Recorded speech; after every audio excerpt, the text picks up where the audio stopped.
Okay, so here's our note sheet, and we're looking for a relationship between Q and Ks solubility product KSP. Um, Remember, Q is your reaction quotient. It's any given time, and what the reaction chamber looks like, the pulse of the reaction. All right. So Q and KSP relationship. If I know my Q, double jointed weirdo,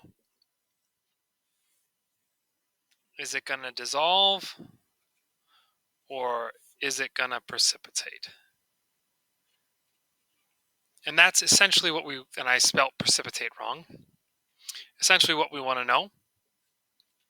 And you could think of this on a number line where your KSP, your solubility product, is on a number line, and your Q could be less than K, or your Q could be greater than K.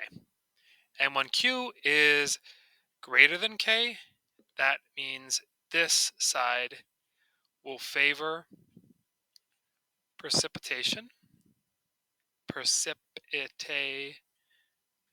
or you'll form or precipitate, and this favors dissolution slash dissolving. All right. And the solution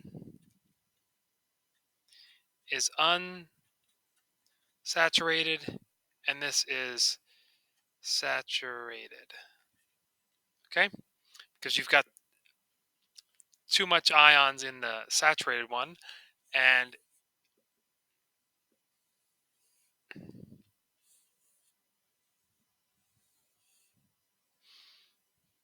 on the one side, you're going to have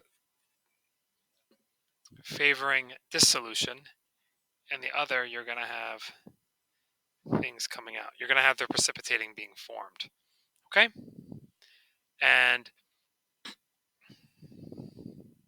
now, how does that play out in terms of the math?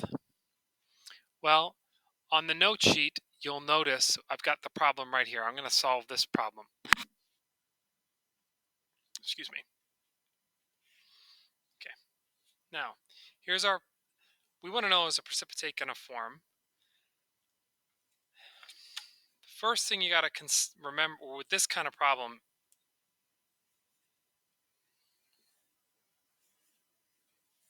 I'm taking two solutions and I'm adding them either to each other or into a third beaker.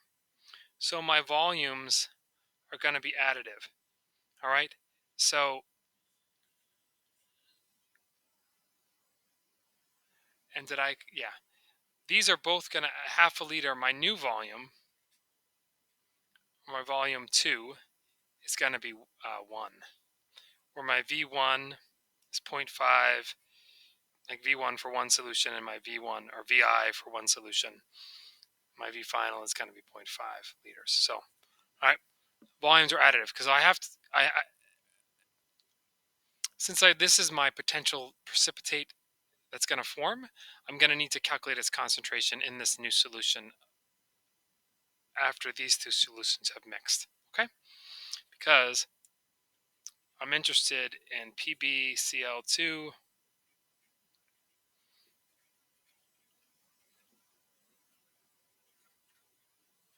okay? Good. So, I have to voom it. So what's my concentration of lead going to be in the new solution, all right? It's voom, M1. And I know I've written these as like other way around, VM times VM. It's the same thing. So for lead nitrate, I start with 0.5 molar and I have half a liter. So 0.25, 0.5 equals 1 times X, and X here is the molarity. And my concentration of chlorine is going to be this. The same thing, 0.25, 0.5 equals 1 times x. So essentially, these ones are going to fall out, and 0.5, what's half of this, is going to be 0.125 equals the concentration of lead,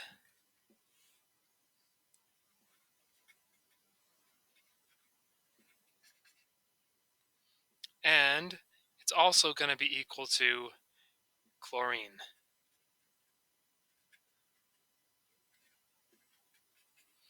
Okay, so those are my new concentrations. Now I would take those and I would plug them into, from here I would generate my solubility product constant like equation and substitute them in. So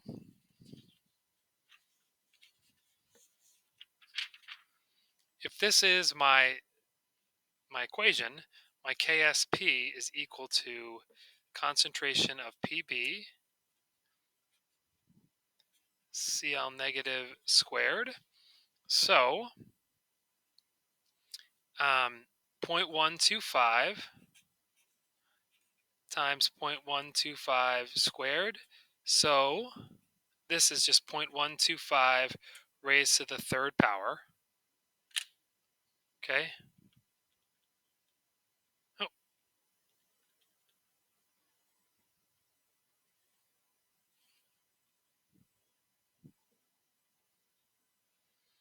and I get that number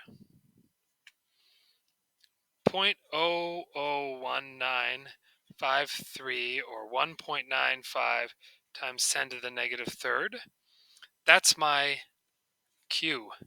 All right. And I know I set it up as a K, but right here, these are my initial concentration, this is really a Q. All right, I'm solving for Q. All right, so now I need to look at that, compare that to my K value, which was in the original problem, is right there. So my KSP value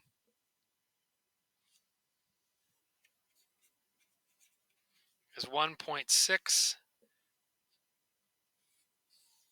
times 10 to the negative fifth.